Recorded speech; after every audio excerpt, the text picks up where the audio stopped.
last school board meeting, this board refused to say the Pledge of Allegiance, despite it being the first thing on the agenda. You said a choir would sing the national anthem instead.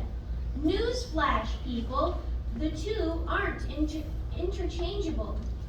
Ironically, in my public commentary at that meeting, I stated how important it was to show respect for our flag and say the Pledge of Allegiance. When I asked everyone to stand and say the pledge, almost everyone did, except for some of the Rainbow Clan and every one of you board members.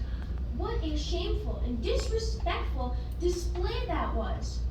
A kid has to explain to you why respect and honor are important, and then you sit there glaring at me while you disrespect me and every veteran in the room.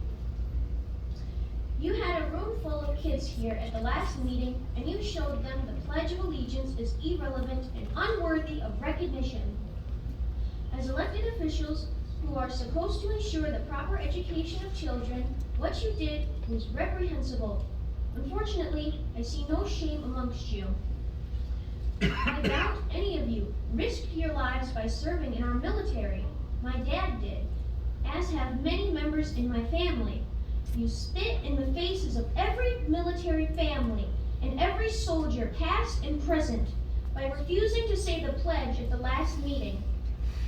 If you can't even show respect for our flag and those who fought for your freedoms, it's obvious why you show blatant disregard for the law by keeping inappropriate books in school libraries. Yet, you respect the BLM flag, despite the fact their founders stole over $10 million from the organization to buy themselves mansions. None of the money donated to BLM was used to help any black people whose neighborhoods were destroyed by left-wing anarchists.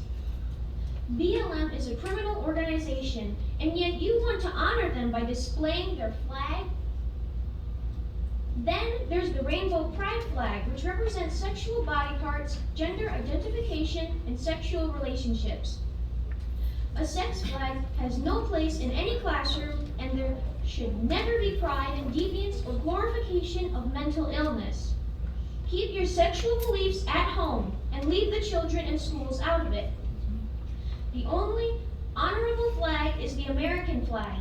It's the only flag required by Michigan law to be in every classroom, and the only flag that should ever be displayed in schools or on school grounds.